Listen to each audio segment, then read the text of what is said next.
Ceci est un livre audio autogénéré par Google. Univers de la danse, collection créée par Anne-Marie Green et dirigée par Emmanuel Grivelet-Saunier. La danse est un domaine de la culture qui a considérablement marqué la fin du siècle dernier, tout autant que le début de notre siècle. Il s'agit d'un secteur vivant et dynamique qui provoque interrogation et réflexion. La collection Univers de la danse est créée pour donner la parole à tous ceux qui produisent des études tant d'analyse que de synthèse concernant le domaine de la danse. Elle a pour ambition de permettre, favoriser et provoquer l'échange de la pensée, maintenir en éveil la compréhension de l'ensemble des faits de danse contemporaine ou de danse marquée historiquement. Déjà paru. Myriam Benharroch, Laura harmonique de la Divine Comédie de Dante Alighieri 2022. Christophe Apprill, Slow, Désir et Désillusion, 2021. Céline Torrent, Le poétique instinct à travers la danse, de Mallarmé à aujourd'hui, 2019. Mélanie Mesager, Littéradance, quand la chorégraphie s'empare du texte littéraire. Fanny Dechaillé, Daniel Dobbels, Antoine Dufeu et Jonah Beaucaire 2018. Milady Lubrano, Les danses de la culture hip-hop 2018. Albert de Surgy, La danse de salon. Une méthode de développement personnel 2017. Aude Thury, L'univers de la danse 2016. Anne-Tina Izquierdo, La musicalité du danseur jazz 2016. Sarah Nouveau, La culture chorégraphique au cœur de l'enseignement de la danse 2015. Sarah Nouveau, Danser l'ailleurs 2014. Alexandra Arnaudbestieu et Gilles Arnaud, La danse flamenca. Technique et esthétique 2013. Virginie Valentin, L'art chorégraphique occidental, une fabrique du féminin 2012. Paul Nibasengkodia, Pour bien entrer dans la danse 2011. Sarah Nouveau, Le corps wigmanien d'après Adieu et merci, 1942, 2011. Kamini Rangaaradjou, Bharatanatyam, La danse classique du sud de l'Inde 2010. Cécile Jouvel, La danse jazz et ses fondamentaux 2007. Remerciements. Ce livre a reçu le soutien financier du Centre d'études des arts contemporains, ULR 3587, Université de Lille. Que mes collègues qui y travaillent soient ici remerciés de la confiance qu'ils et elles m'ont accordée. Avant-propos. Devenir danseur-spectateur. Aujourd'hui, lorsque quelqu'un m'interroge sur mon métier, je demande en retour à mon interlocuteur quelle durée il peut consacrer à l'écoute de la réponse. S'il a tout son temps, et moi le courage nécessaire, je commence par la nuance primordiale entre professeur en danse à l'université et professeur de danse. Parfois, quoique plus rarement, il me faut expliquer que non. Un chercheur en danse n'est pas au service d'un chorégraphe un peu paresseux qui lui déléguerait la découverte ou la création de nouveaux mouvements, mais qu'il peut lui arriver d'accompagner d'une manière quelque peu différente un artiste dans son processus de création. Et si d'aventure la question initiale était de pure politesse, n'attendant en retour qu'une seule et courte phrase, alors je dis que j'écris pour la danse. À ce stade, le résultat est pratiquement toujours le même. Éberlué, l'interlocuteur s'accorde plusieurs minutes de curiosité supplémentaire, embrayant inévitablement sur la sempiternelle seconde question, « Vous êtes danseur ?» Et moi de broder sur ce geste d'écriture comme prolongement des sensations corporelles d'une activité que je ne pratique plus. S'ensuit souvent une sorte de rétrospective sur le pourquoi du comment de ma rencontre avec cet art. À ce sujet, j'ai les plus grandes difficultés à me justifier. Pourquoi un chant, fût-il artistique, voix plutôt qu'un autre au point d'y consacrer une part importante de votre vie ? Avec le recul, ce choix me paraît aussi clair qu'impossible à justifier et j'en parle souvent en comparant cette rencontre à l'évidence d'un coup de foudre. Aussi imprévu qu'inévitable, puisque rien dans mon parcours ne laissait présager d'une telle trajectoire. Compétiteur en voile olympique depuis mon enfance et durant 10 ans, j'étais à des années-lumière de la danse. Pourtant, mes sœurs cadettes avaient été initiées à la danse classique à grandes volées de cannes assénées sur leurs maigres mollets. Leur tortionnaire s'appelait Mademoiselle Jacquet, une vieille célibataire sèche comme un coup de trique et qui était rapidement venue à bout de leurs vertèbres lombaires en les faisant monter trop tôt sur les pointes. Je n'ai d'ailleurs qu'un souvenir flou de leur gala de fin d'année, où l'on avait dû me traîner de force.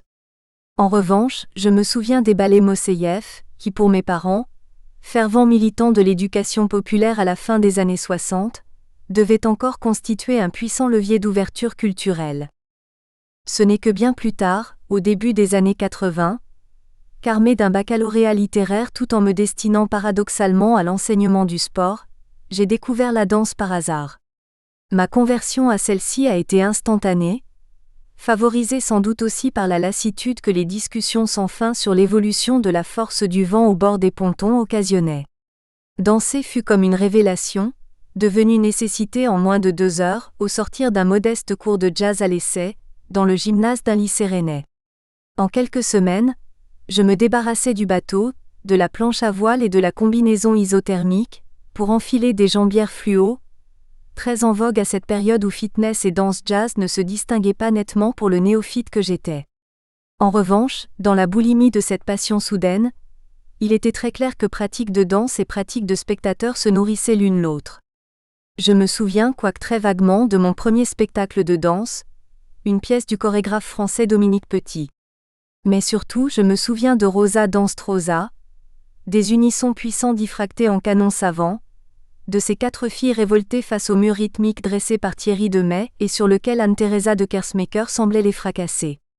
Je me souviens m'être dite en sortant KO debout et complètement abasourdie, « C'est ça que je voudrais danser, et c'est pour ça que je voudrais danser. » À 19 ans, j'étais déjà trop âgée pour entamer un cursus académique. J'ai donc poursuivi une formation chorégraphique, aussi éclectique qu'intensive, à l'université et dans le milieu associatif.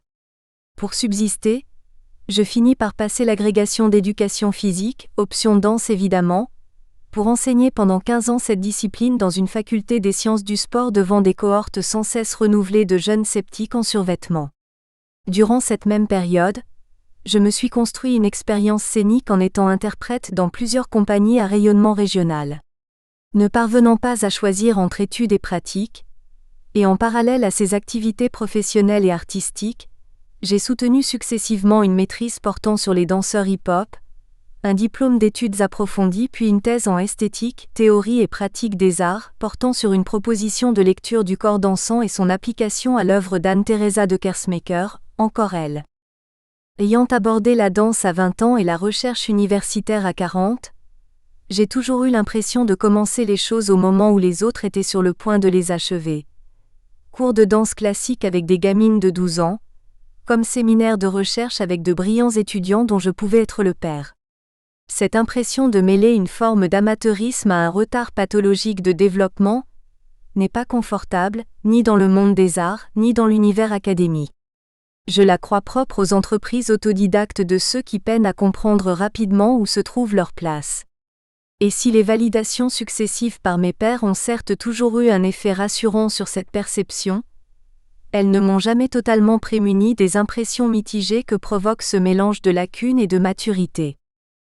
Je suis donc venue à la danse à un âge où beaucoup, parmi ceux qui l'ont pratiquée précocement, l'abandonnent comme on renonce à un rêve d'enfant. Ayant moins fantasmé sur les feux de la rampe que sur l'or des médailles sportives, j'ai pu échapper à ces engouements éphémères pour m'assurer d'une conviction et d'un engagement beaucoup plus durable de jeune adulte. Mais je ne suis pas sûre que ce rendez-vous tardif explique que je sois restée hors de la norme statistique, connue de longue date, et qui veut que les danseurs côtoient peu leur art en spectateur. Nombre d'entre eux donnent des cours pour survivre et ceux-ci se tiennent en soirée, précisément à l'heure où les salles de spectacle se remplissent. Ayant toujours eu, quant à moi, la chance ou le privilège d'enseigner en journée, j'ai pu garder liée ma pratique, celle que les autres donnent à voir et la transmission. J'ai ainsi adossé ma conception de la spécialité à 3 registres d'activité lui servant d'appui: faire et observer ce qui se fait. Au fil des années, ces 3 points de vue se sont agencés dans des configurations et des proportions respectives diverses. Mais le corps faisant lentement valoir ses raisons de délaisser le mouvement, il a du même coup invité l'enseignant, devenu chercheur, à se tourner davantage vers l'analyse de cette énigmatique activité de spectateur, jusqu'à en faire un engagement plein et entier. Je situe l'origine de mon désir d'écrire sur l'art, dans le souvenir modeste d'un cahier de cinéma. Adolescent, J'y notais un avis circonstancié sur chacun des films que j'allais voir, petite chronique personnelle d'un art que je voyais comme fabricant d'univers variés et parfois utopiques, pourvoyeur de vies rêvées et d'alternatives au réel. Aux quelques lignes couchées là dès la fin de la séance de projection, venait fréquemment s'ajouter une photo, découpée dans Première, un magazine spécialisé aujourd'hui disparu, estampillé grand public. Si ce cahier a fini par se perdre dans les aléas de mes changements de domicile successifs, le goût de l'écriture au sortir d'une salle a perduré. Un peu plus tard, cette attirance pour la trace écrite s'est transposée aux salles de spectacle, alors que pour beaucoup de spectateurs, c'est l'échange oral qui prévaut, une fois les applaudissements taris et la salle rallumée. Au contraire, je suis étreint par un moment de sidération, un mutisme qui rapidement prend la forme de quelques notes. Le soir même, ou parfois bien des jours ou des semaines plus tard, elles s'épanouissent en texte. Quand ce dernier ne prend pas les atours d'une publication académique, d'un exemple de cours pour mes étudiants ou d'un texte offert à l'artiste dont il question, il va se tapir inutilement dans un recoin de l'ordinateur. Ce sont ces éclats oubliés que j'ai décidé de rassembler, et qui composent le présent ouvrage. Ils constituent pour moi une manière de partager de façon moins académique, non plus, comme dans mes séminaires, une manière d'analyser les œuvres, mais uniquement les résultats littéraires de ce travail du regard. Le livre offre ainsi au lecteur un survol rétrospectif, non pas exhaustif mais au contraire singulier, sur près de 20 années de réception sensible comme spectateur de danse. Ces textes ont différents statuts. Certains sont des textes de commande, comme celui qui ouvre le recueil. D'autres ont été écrits pour le blog d'un festival de danse. D'autres encore accompagnent un dossier de presse ou constituent des documents de travail lorsque j'ai eu à jouer le rôle de regard extérieur dans un processus d'accompagnement. D'autres sont des attentions, sortes de petits cadeaux aux artistes ou aux interprètes. Parfois une manière d'entrer en contact avec eux, des apostrophes. Autres enfin ont pu jouer un rôle de synthèse, après un atelier du regard à destination de spectateurs d'une œuvre, ou ont contribué à étayer un discours plus généralement scientifique. L'idée n'est pas de deviner les raisons d'être de chacun de ces textes. D'ailleurs un lecteur un peu curieux aura tôt fait de les réattribuer, même à l'aveugle, mais plutôt de retracer un parcours du regard, une forme de témoignage sur des moments du spectacle vivant, danse ou plus rarement performance. Ce livre peut également être abordé comme une compilation d'exemples pour tous ceux qui souhaitent s'engager dans la voie de l'écriture sur la danse. À ce propos, on m'a souvent dit que mes textes ouvraient toujours les pièces, dans une forme de bienveillance à leur égard qui n'en forçait pas le sens. Si j'ai tendance à penser que nombre d'œuvres sont suffisamment intéressantes pour ne pas perdre de temps avec celles qui n'en valent guère la peine à mes yeux, il m'est quand même arrivé d'écrire sous le coup salvateur et exutoire de la colère. Mais on n'en trouvera qu'assez peu la trace ici. Car à travers ce livre, je nourris un désir de réciprocité envers la danse scénique occidentale, ambitionnant de rendre à cet art un peu de ce que les œuvres, leurs auteurs et leurs interprètes m'ont offert. Jérôme Bel ou les figures du retrait. La plupart des combats artistiques, esthétiques ou institutionnels a été gagné par les acteurs de la nouvelle danse au début des années 90. Mais certains de ces chorégraphes médiatisés ou institutionnalisés se sont parfois enfermés dans leur propre style sans se garder d'espace d'expérimentation. La gestion d'une confortable notoriété a ainsi engendré une inévitable homogénéité. Dans ce paysage est apparue une nouvelle vague de créateurs. Certains d'entre eux, tels Meg Stuart, Vera Montero ou Jérôme Bel, rompaient avec leur passé d'interprète de cette danse des années 80 qui, à leurs yeux, passait déjà pour classique. Mais l'attitude parfois hégémonique des aînés leur laissait peu de place, les obligeant quelquefois à trouver des formes inédites et de nouveaux espaces de production. La nouvelle danse, qui avait privilégié l'énergie, comme si l'identité de la danse avait été réduite à un surmenage physique, la jeunesse, et une écriture chorégraphique, ainsi que l'a écrit Jean-Marc Adolphe, va dès lors cesser progressivement d'incarner un pôle dominant de l'esthétique chorégraphique. Car les conceptualistes, comme on les nomme quelquefois, s'attaquent de manière critique au système dans son ensemble.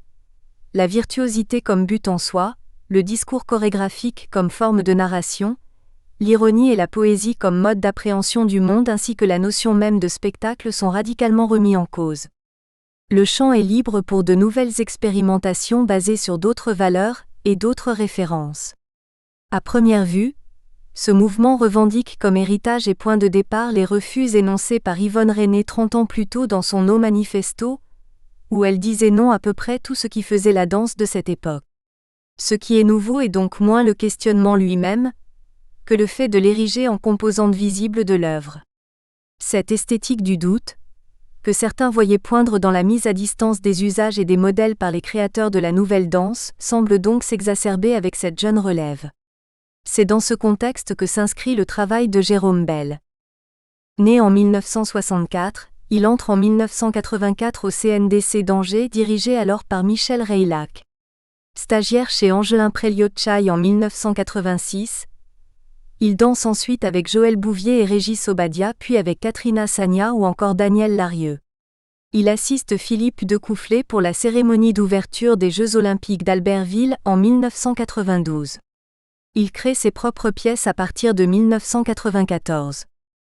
Le trait le plus marquant pour qui découvre Jérôme Bel est d'abord la mise à l'écart du mouvement. Pas de danse au sens où on l'entend généralement dans ses premières pièces. La virtuosité se retire au profit d'une exposition d'éléments plus banals. Les interprètes manipulent des objets non donnés par l'auteur, 1994. Ils exposent et utilisent leur corps nu, Jérôme Bel, 1995. Ils jouent avec des vêtements, Shirtology 1997 ou miment les paroles des chansons Show Must Go On 2001. Ce retrait du sensationnel, entendu comme une mise en valeur des virtuosités physiques propres à la danse, impose aussi une réflexion critique sur l'économie du spectacle vivant. Car sous peine de s'ennuyer ferme, le public est sommé de sortir de sa passivité, consommateur s'abstenir. Le spectateur prend nécessairement une part active à ce qui se joue pour lui sur scène. Attention et mise à distance sont requises en permanence pour capter l'humour, les qualités de rebond d'un ballon sur différents supports dans nom donné par l'auteur, les clins d'œil, un slow en t-shirt sur lequel on peut lire Dance Ordi dans Shirtology ou des associations inhabituelles d'objets, un aspirateur à lumière dans nom donné par l'auteur. Chez Jérôme Bel, le dialogue prime sur la séduction. Mettre le mouvement en retrait ne signifie pas se moquer du monde, mais réinterroger les conditions d'un être ensemble. D'ailleurs, la danse n'est absente qu'en apparence puisque le spectateur peut l'imaginer, se la projeter intérieurement, au cas où cette disparition lui serait par trop insupportable. Il peut également jouer avec des références plus érudites, comme dans cette séquence de nom donnée par l'auteur où Frédéric Séguette tente de trouver son équilibre debout sur un ballon, un dictionnaire posé sur la tête. Son corps à la recherche d'équilibre s'anime d'un mouvement fait de petites hésitations que l'on ne peut s'empêcher de rapprocher de la petite danse, rapportée par Simone Forti. Un matin je me suis mise debout sur une grosse pierre ronde et j'ai mis une autre pierre lourde sur ma tête. J'étais prête à rester immobile, en équilibre sur la pierre tout en tenant l'autre pierre en équilibre sur ma tête. Mais afin que tout tienne en place, je devais garder un mouvement quasi imperceptible, une toute petite danse qui circulait entre les deux pierres. Ce faisant, la danse de Bel délaisse la relation au signifié, la tentation métaphorique et l'interprétation auxquelles s'était attachée la génération précédente. Lorsqu'elle est présente, la danse ne dit rien d'autre qu'elle-même ou ce que suggère la musique qui l'accompagne. Ainsi dans Show Must Go On, les interprètes s'effondrent doucement sur Killing Me Softly. Illustration littérale, paraphrase et absence de profondeur permettent de mettre à distance l'œuvre comme objet d'interprétation pour la transformer en expérience immédiate. La danse presque en filigrane impose un retrait esthétique du mouvement au profit d'une valorisation du corps, sur lequel continue de s'interroger le chorégraphe. Certes, il ne s'agit plus vraiment du corps du danseur investissant l'espace mais d'un corps exposé par les interprètes pour les spectateurs. Dans Jérôme Bel, la manipulation et l'utilisation triviale de soi sont à l'honneur. On se pince, on se palpe, on se frotte, on urine. L'exploration haptique de soi se substitue aux propos corporels et détourne le questionnement habituel pour se focaliser sur l'utilisation du médium. On a certes pu dire que la nudité était à la mode durant la dernière décennie, mais dans le refus de fondre les corps en un même mouvement, dans la nécessité d'en respecter les caractéristiques, dans l'envie de les montrer imparfaits, non retouchés, atteints par l'âge et par conséquent fragiles, une éthique se fait également jour. Éthique qui, à trop vouloir se débarrasser du savoir-faire, gomme parfois l'esthétique qui n'est plus une priorité. Du même coup, la notion de style se fait de plus en plus floue et on assiste à une disparition de l'écriture chorégraphique au profit des dispositifs, des consignes d'improvisation, voire même des emprunts. La notion même d'auteur devient difficile à cerner, comme en témoigne le solo extrait de Wandlung, 1978, emprunté à Suzanne Linke, successivement interprété par les 4 danseurs dans le dernier spectacle 1999. Dernière figure du retrait, celle des modes de diffusion traditionnels. Comme d'autres jeunes créateurs, Jérôme Bel propose également des démarches en dehors de toute trajectoire ayant des caractéristiques repérables. Les nouvelles valeurs de ce courant semblent être la communauté, le dialogue et l'écoute. Du coup, certains projets chorégraphiques se pensent à plusieurs, c'est le cas de Xavier Leroy 2000, une création avec le chorégraphe du même nom, ou Crash Landing 1998, qui rassemblait autour de Meg Stuart, Jérôme Bel, Xavier Leroy et Boris Sharma. Ces coalitions temporaires, comme les nomme Christophe ou Evelette, rappellent les communautés d'artistes de la Judson Church ou du Grand Union ainsi que les happenings et performances des années 1960 à 1970. Elles regroupent des artistes mais aussi des administrateurs, des concepteurs, des critiques, aux rôles changeant en fonction des projets.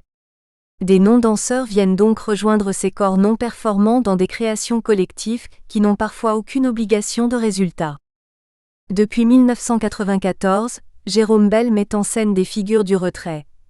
Effacement de la danse comme performance, repli de la relation traditionnelle œuvre-spectateur, disparition de l'esthétique du beau mouvement. En invitant Jérôme Bel, l'Opéra de Paris prend le risque, le temps du spectacle, de voir s'effacer tout ce qui atteste habituellement qu'il y a bien danse sur son plateau. Soustraire peu ou prou la danse d'un solo mais l'interprète à nu, en le sommant de délaisser son savoir-faire au profit d'un être là très engagé. Si ce haut lieu de la danse classique met volontiers ses meilleurs interprètes en avant, gageons que la confrontation de Véronique Doisneau, sujet du corps de ballet, avec ce chorégraphe du retrait qu'est Jérôme Bel sera forcément passionnante. Lille, août 2004. À propos de Balk Minuit 49 de Cindy Van Acker. En attirant d'emblée l'attention sur la fausse nudité de Cindy Van Acker dans Balk Minuit 49, Catherine Kinsler convoque l'apparition de ce que l'on pourrait appeler un choréotype, devenu récurrent depuis une dizaine d'années. Difficile en effet, d'aller voir un spectacle de danse sans se trouver confronté au corps dénudé. Cette tendance court évidemment le risque de l'étalage, comme dans la publicité où le nu ne gêne plus personne, où le sexe se résume au sexy et où la nudité des danseurs est devenue un costume comme un autre. Elle aussi un des symboles de cette nouvelle génération de chorégraphes qui a progressivement contraint la nouvelle danse, ou danse dite contemporaine, à renoncer à son hégémonie esthétique pour aller chercher un renouvellement du côté de la nudité ou du quotidien. Le retour de la banalité rappelle une autre opposition au corps vainqueur pour cause de Vietnam, et la génération postmoderne dont le credo avait été énoncé par Yvonne Reyné. Non au grand spectacle, non à la virtuosité, non aux transformations et à la magie et au faire semblant, non au glamour et à la transcendance de l'image de la vedette, non à l'héroïque, non à l'anti-héroïque, non à la camelote visuelle, non à l'implication de L', exécutant ou du spectateur, non au style, non au kitsch, non à la séduction du spectateur par les ruses du danseur, non à l'excentricité, non au fait d'émouvoir ou d'être ému. On pourrait croire que ces lignes ont été écrites spécialement pour Balk. Car la pièce de Cindy Van Acker, au-delà de l'envoûtante lenteur dont parle si bien Catherine Kinsler, s'affirme aussi comme une critique de la société du spectacle, dénoncée par Guy Debord en 1967, et du spectacle d'un corps increvable. Corps des super-héros des séries américaines, corps virtuel des jeux vidéo, corps triomphant des sports extrêmes. Mais la nudité de Balk lui permet surtout d'énoncer de nouveaux questionnements sur le mouvement. Ici le mouvement n'a pas disparu, il a simplement changé d'échelle et nécessite une attention accrue du spectateur. Ce mouvement involontaire déclenche un état de perception actif. S'il n'y a plus rien d'habituel à consommer, il faut chercher soi-même sa nourriture, devenir un prédateur de ses émotions. Dans ce surplace corporel, la passivité intrigue l'activité, elle évite l'ankylose, l'inertie, la paralysie. Elle ne creuse ni ne sature le vide, comme le faisait le mouvement, mais elle dépose ses propriétés. Quand il n'y a rien d'autre à voir qu'un dos qui se déroule, on change de focale et on se concentre sur le grain de la peau, la respiration sous les côtes, l'image d'une croissance, Dans Pezzo Odu de Maria Donata d'Urso par exemple, le corps devient sculpture et la danse devient yoga. Dans Corps Minuit, le précédent solo de Cindy Van Acker, on trouvait déjà cette notion de mouvement pur, de réflexe archaïque. Le muscle, sous l'effet des électrodes couvrant le corps, se contractait indépendamment de toute volonté. Ce dispositif révélait aussi la contingence des codes d'utilisation sociale du corps. La chorégraphe appliquait ce principe de contraction involontaire au visage qui se déformait de façon asymétrique, dévoilant des expressions jamais aperçues. Dans Balk Minuit 49, la chorégraphe nous propose l'image d'un corps offert, incertain, écartelé, tournant imperceptiblement sur lui-même comme s'il était sur un plateau. Puis on se met à distinguer cette motricité involontaire, provoquée par les impulsions d'un électrostimulateur à travers les électrodes fixées sur 6 parties du corps, cuisses, mollets et bras. L'électricité anime ainsi le corps de spasmes légers et étrangement déconnectés, dans notre propre perception, de la douleur que pourrait suggérer ce type de situation. Ce n'est pas un supplice de la roue. En sollicitant cette motricité réflexe, Cindy Van Acker fait apparaître une sous-couche du mouvement, maillot mécanique, qui évoque les planches anatomiques et les écorchés de Vézal ou de Vinci. Cette double partition est très rarement jouée sur le corps humain. À la fois organique et électrique, elle instaure une danse qui pose la question de l'autonomie, de la volonté, de la gestation, comme si une autre vie était possible dans ce corps qu'on croit connaître par cœur, mais que cet étrange cordon à la fois électrique et ombilical dévoile. En installant le geste créateur dans le voisinage du mouvement, cette pièce devient exemplaire des démarches qui tentent aujourd'hui de rendre visible l'invisible de la danse, de rendre lisibles les sensations des danseurs. Dans le même temps, Cindy Van Acker se démarque nettement des chorégraphes que nous avons évoqués. En repoussant les stéréotypes de la danse et le primat du mouvement, ces nouveaux créateurs ne se demandent plus comment bouger mais jusqu'à quel point il faut bouger. Au contraire, notre chorégraphe pose d'une autre manière la question essentialiste en repoussant l'opposition stérile entre danse et non-danse, car chez elle ça bouge, si, au profit d'une question plus habile, par où la danse ? Dans la pénombre propice au recueillement et à la contemplation, Balk permet à chacun de méditer pour lui-même cette phrase de la chorégraphe Meg Stuart. Il me semble que la danse c'est quelque chose qui a trait avec ce qu'on appelle l'intime, qu'elle advient chaque fois qu'un corps se révèle à soi-même. Lille, 17 décembre 2005. Teshigawara, entre le cristal et la fumée. Dans R, la toile de fond de scène figure un paysage céleste dont la structure pointilliste évoque déjà la transparence. Transparence lumineuse à laquelle font écho le tapis blanc et les costumes de tulle azur, grège et ivoire. En allant balancer, les bras des danseuses ondulent doucement sous l'impulsion d'un centre flexible, porté par des jambes alternant les postures. Dans le second tableau, l'alternance entre cette souple continuité et d'amples accélérations apparaît. Vitesse et lenteur. Ces deux intensités si contrastées dans la danse du chorégraphe japonais cohabitent en permanence. Le flux de la sérénité se brise dans des cassures nettes comme le verre, comme si ces accélérations permettaient au chorégraphe de tester la réalité de la durée, de goûter différemment au moment présent.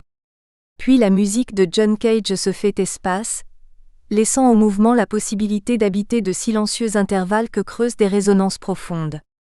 R a été conçu pour les danseurs de l'opéra, et la formation classique de Teshigawara se fait ici plus évidente que dans d'autres pièces. Les postures emblématiques du chorégraphe apparaissent comme surélevées, moins proches du sol. La musique égrène maintenant une mélodie cristalline que la respiration fluide et régulière exhalée par la danse rend encore plus envoûtante. Le souffle, dénominateur commun à la musique et à la danse, crée une intense et évidente empathie. L'air est encore suggéré par ses bras, frémissant comme des ailes dont serait muni le danseur idéal du chorégraphe, rêvant de rendre ses interprètes aussi aériens et immatériels que la musique. Une aspiration à l'altitude comme un désir de transcendance et d'élévation spirituelle. Teshigawara se veut loin du buto, troquant le souvenir d'un air irradié contre une attirante atmosphère, si consistante qu'on pourrait la façonner, si enveloppante qu'un danseur s'en ferait une seconde peau. Pourtant le chorégraphe n'est pas si distant de l'art de ses aînés. En buto, le corps est un sac vide qui respecte le principe de la métamorphose cher aux arts vivants asiatiques. Il se plie à ce qu'exige l'objet de la danse qu'on interprète. Ainsi, chez Teshigawara, le corps semble le réceptacle d'un air ingéré et qui bougerait le corps de l'intérieur. Il est aussi un drapeau léger qui flotte au gré des fluctuations atmosphériques. Il peut enfin se faire sculpteur d'une invisible densité. L'invisible est l'armature intérieure du sensible. C'est l'ossature qui donne au visible sa tenue. L'invisible n'est donc pas un vide, il est le zéro de pression entre deux solides qui fait qu'ils adhèrent l'un à l'autre, écrit Merleau-Ponty. Dans R, la danse révèle cette strate sous-jacente, cette architecture cachée de ce qui nous entoure. Elle met en évidence le creux des choses et leurs traces en forme d'absence.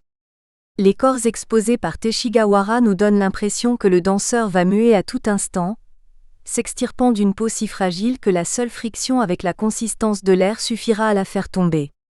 R prolonge ainsi la recherche de cette coexistence du vivant avec la matière impalpable à laquelle le mouvement donne finalement vie. Les flux extérieurs déséquilibrent le corps et les intensités organiques l'animent de l'intérieur. Le corps devient une sorte de membrane, vibrante interface conciliant ses forces. Une danse entre le cristal et la fumée. Dans ces soudaines fulgurances sans fin, la danse de Teshigawara semble relier le Japon concurrent de l'Occident, et contre lequel précisément la danse Butô s'était développée dans les années 60, avec lui-même, ce pays paradoxalement respectueux d'une tradition toute vouée à la lenteur. Entre cette inertie du passé et cette course effrénée vers le futur, le chorégraphe entend se donner le temps de goûter au présent impalpable dont l'air constitue aussi une métaphore spatiale. Le japonais nous met dans le présent à l'unisson du rythme du monde.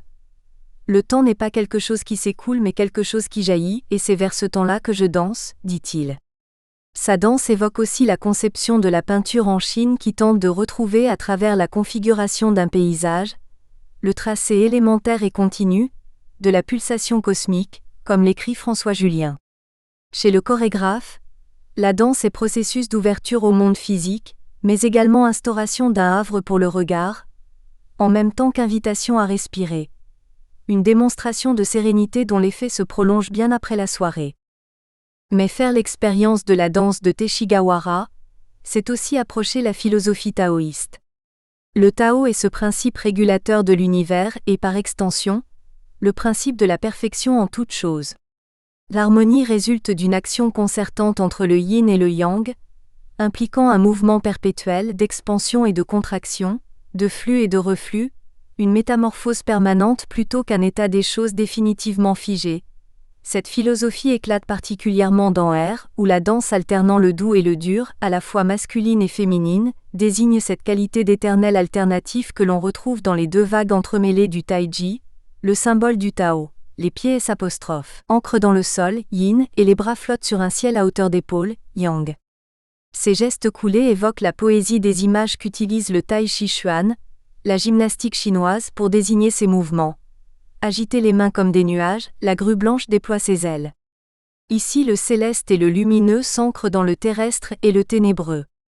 Le mouvement oscille sans cesse entre la dureté froide et minérale des lignes de jambes, yin, et d'insaisissables volutes créées par les bras, yang, sans opposition ni dualité. L'union de ces intensités subtiles nourrit notre sentiment d'harmonie immuable, où chaque mouvement semble naître du précédent en une impérieuse nécessité d'un équilibre pensé comme une circulation dynamique, et non une statique intemporelle. À l'heure où le mouvement est parfois délaissé au profit d'un questionnement sur la seule présence scénique du corps, l'art de Teshigawara se présente néanmoins très loin d'une danse au kilomètre. Le mouvement est à tout instant suspension du temps, leçon de respiration, façonnement de l'espace, légèreté et évanescence des formes, une métaphore de la danse tout entière. Lille, mars 2006. Clepsydre, un temps pour tout. Instrument ancien remis au goût du jour par un jeu télévisé, la clepsydre donne autant l'impalpable fluidité que le sable imite sans atteindre vraiment. C'est pourtant ce dernier élément qui vient conclure la pièce, comme pour rappeler l'importance du grain dans ce spectacle, et aux deux sens du terme. Grain de la danse d'abord. Un hip-hop plus léger, plus fluide, qui s'éloigne de la démonstration, qui prend ses distances avec la virtuosité tout en gardant un questionnement formel. Ce dernier s'appuie sur une création musicale riche, mêlant des textures bruitées qui ponctuent l'écoulement de rythmiques sinueuses et variées. Grain de folie aussi, à l'image de cette séquence à la découfflée où des mains sans corps dialoguent entre elles, telles des pipelettes tuant le temps en bavardage. On traverse ainsi des moments drôles ou poétiques, calme ou fulgurant, où les rapports d'échelle sont incessants, passant du détail prosaïque, une main qui se tend lentement ou un pas suspendu, à l'immensité cosmique, car il est presque question d'astronomie dans Clepsydre. La pièce est appelée à se développer, mais probablement sans ajout de matériel chorégraphique, comme pour mieux mettre à l'épreuve l'étonnant pouvoir temporel des flux, le champ intérieur du tonus, selon la belle expression de Laurence Loup, capable de distordre notre perception de la durée. On se prend à souhaiter que d'autres images jaillissent, telle cette sobre traversée du plateau, en une marche ralentie sur un Mozart sorti de nulle part, des plages étales d'une sereine beauté qui distendent l'instant et nous invitent à prendre encore et encore notre temps. Mais Clepsydre n'est pas seulement un point de vue thématique sur les durées de l'espace-temps. La pièce fait également figure de point critique pour le jeune collectif 6 degrés sens. Comment affirmer une écriture une fois l'épreuve faite, dans le respect de la tradition d'une danse de savoir-faire? Comment afficher d'autres ambitions sans renier ni décevoir? Un autre aspect du temps, historique cette fois et artistiquement décisif pour la compagnie, dans lequel se lancent courageusement ces jeunes chorégraphes-interprètes. Lille, 6 juin 2006. Sur leurs ailes. Dans le cadre de son moment fort réel virtuel, le Viva d'Armentières présentait, les 15 et 16 décembre 2006, la création de Mylène Benoît et de sa compagnie Contour Progressif, pièce intitulée Effet Papillon. Plasticienne de formation, cette artiste s'intéresse dans cette proposition aux relations que nous pouvons entretenir avec les univers virtuels imaginés par les jeux vidéo, et plus particulièrement à la manière dont les avatars qui les peuplent, tels Lara Croft, peuvent façonner notre propre motricité. 2 ans durant, la chorégraphe a ainsi entrepris d'explorer avec ses 3 interprètes les motricités pixelisées issues des personnages de quelques franchises à succès, Prince of Persia, GTA, Tomb Raider. L'espace scénique est clos à jardin par un grand écran blanc qui se prolonge, au fond et à court, par une large bande immaculée à hauteur d'épaule.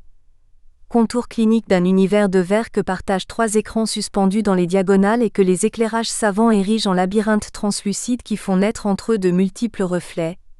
D'emblée, le rapport frontal classique du joueur de vidéo games semble avoir explosé, laissant s'échapper par malice ou par accident ces héros virtuels obligés de S'. Aventurés désormais dans ce décor glacé, et les restes d'un chant sonore aux échos inquiétants. 3 personnages vont apparaître. Ils sont habillés de costumes gris et blancs, à mi-chemin entre Star Trek et les moines soldats de Shaolin. Il y a encore du combat au programme mais les ennemis semblent avoir disparu, tout autant que les décors qui leur serviraient de contexte. Les 3 guerrières se mettent en garde, adoptent des postures martiales ou de repos. Elles dégainent des sabres imaginaires ou combattent à main nue. Par moments, elles s'effondrent ou reprennent vie lentement, sans logique apparente. Parfois amplifiées par des sons sifflants, garants dans les jeux de leur puissance et de leur efficacité, les mouvements martiaux alternent avec des pauses, des hésitations, des retours en arrière, des déplacements d'autant plus inutiles qu'aucune de nos 3 héroïnes ne semble tenir compte des 2 autres. 3 solitudes livrées au joystick hésitant d'un joueur débutant ou complètement déboussolé. Univers froid? Démonstration glacée? Bien au contraire. Car pour le spectateur, ce n'est pas l'effet le plus attendu dans cette pièce que de se sentir progressivement gagné par cette étrange motricité, rendue inutile et que le repli sur elle-même transforme cependant en une danse étonnamment contagieuse. On pense encore à l'Amélia d'Edward Locke, 2002. Dans cette pièce, une petite ballerine numérique sorte de Lara Croft, encore elle, en tutu, apparaissait sur un écran pour ménager un temps de repos aux interprètes de la danse survoltée du chorégraphe canadien. L'adage qu'elle proposait, tout en douceur, la rendait presque plus réelle, aux yeux du spectateur épuisé par l'énergie dépensée sur le plateau, que les danseurs à la célérité quasi surhumaine. Mais ici, l'effet de contamination est d'autant plus fort que le virtuel s'est fait réel, pour nous permettre de mieux explorer à notre tour toutes ces figurines que nous nous contentions jusqu'alors de manipuler dans un autre contexte distractif et ludique. La figure de l'avatar n'est plus notre prolongement désincarné. Il nous accueille en son sein et cette manipulation génétique d'un nouveau genre est ici réussie. Par ailleurs, la pièce se tient à un choix évitant le recours à la projection d'images, sans lesquelles il semblait à l'époque que peu de spectacles dits technologiques puissent s'ordonner. Si le corps numérisé, digitalisé, pixelisé, corrigé, perfectionné, déformé, façonnable en un mot, est un corps qui s'efface au profit de son image. Chez Mylène Benoît au contraire, l'image s'estompe au profit d'un corps réel, bien qu'augmenté de pouvoir sonore et lumineux. Le pari était osé mais il est précisément gagné grâce à la confiance qu'a su faire la plasticienne à la danse, son nouveau médium, matériau qui se passe aisément des environnements 3D. Effet Papillon préfère suggérer des paysages fictifs et des adversaires que nos imaginations projettent, plutôt que de nous imposer inutilement un univers d'images supplémentaires dont le réel nous sature déjà par ailleurs. Qu'est-ce donc au final que cet effet papillon, associant en chaîne de petites causes à de grands effets? Un regard lucide sur les effets appauvrissants d'une pixelisation galopante? Un point de vue ludique sur les conséquences futuristes des jeux vidéo? Ou l'exploration d'un état de corps virtuel que la grâce de l'interprétation transforme en empathie, d'une densité bien réelle cette fois, transmise au spectateur? N'écartons aucune des deux premières pistes qui renvoient aux thématiques embrassées par la pièce. Car elles peuvent sans doute expliquer le succès de cette création, et sa programmation en direction d'un public adolescent, plus enclin à passer du temps devant ses consoles de jeux que dans des salles de spectacle vivants. En revanche, la dernière hypothèse me semble transcender la question du propos pour ouvrir à celle des enjeux de corporéité posés par la pièce. Ce n'est pas la première fois qu'une danse se nourrit de l'image. La danse hip-hop des origines, et notamment le Smurf, s'est largement inspirée des effets visuels que l'usage d'une télécommande en direction d'un magnétoscope rendait possible. Il s'agissait alors moins de s'inspirer du contenu des vidéocassettes que de jouer à reproduire les accélérations, les pauses, les retours en arrière ou encore l'image par image. Une fragmentation et recomposition du mouvement, qui permit d'étendre le vocabulaire corporel et rythmique de ce qu'on entendait par danse, au tout début des années 80. Mais vitesse et virtuosité ont conduit ces pratiques vers une danse d'effets, souvent remarquable d'innovation, mais au sein de laquelle le spectateur non pratiquant éprouve des difficultés à y projeter sa corporéité. On admire les prouesses, tout en restant au dehors. Dans Effet Papillon, la froideur née de la scénographie cède progressivement le pas à l'empathie kinesthésique et ce n'est pas la moindre qualité des interprètes, subjugante quelquefois, que d'avoir éloigné toute tentative mimétique, d'appropriation d'une enveloppe pour tenter de devenir ces créatures et de nous faire partager, de l'intérieur, ce squelette inconsistant, ces redondances gestuelles, ces mouvements vides, cette corporéité un peu suspendue, ces courses sans but, ces heures au bord du décor, ces stand-by inhumains. Nous avons tous, même brièvement, fait l'expérience de l'immersion dans un jeu vidéo simulant un parcours en voiture, en ski, en avion ou les pérégrinations bondissantes d'un personnage d'Heroic Fantasy. À nos corps défendants, nos habitudes perceptives provoquent des sensations haptiques, d'accélération, de déséquilibre, de crispation ou de vertige. L'empathie kinesthésique, que le critique de danse américain John Martin désignait déjà sous le terme de métakinésie au début des années 30, a été mise en évidence sur le plan neurobiologique par les travaux de Rizzolatti. L'essentiel ici réside dans le fait que ce partage kinesthésique, cette contamination motrice permise par les neurones miroirs, nous ouvre un monde commun fondé sur le sentir. Percevoir un mouvement, c'est aussi être soi-même le mouvement. Et c'est ainsi que le mouvement fait sens. À ce moment, il me faut rappeler les inquiétudes que les danseuses avaient traversées au sortir de scène juste après la première. Pas même sûres qu'elles avaient offert un moment où les spectateurs les avaient regardées ou reconnues comme des danseuses. Cette angoisse était touchante dans la mesure où le public, ce soir-là, n'avait pas du tout fait l'expérience d'une motricité mimétique, convoquant des images des jeux vidéo. Au contraire, Effet Papillon offrait ainsi l'occasion à la danse de s'étendre à un registre de mouvements qu'elle ne s'autorisait pas jusqu'alors. Embarqués dans le corps des interprètes, nous avons cette fois-là partagé des sensations de corps à la consistance éthérée, aux gestes cotonneux et flottants ou au contraire tranchants et amplifiés. Nous avons rendu l'espace-temps relatif, nous jouant des limites objectives du plateau. Nous avons expérimenté des densités gravitaires inhabituelles dans des jeux de formes incessants.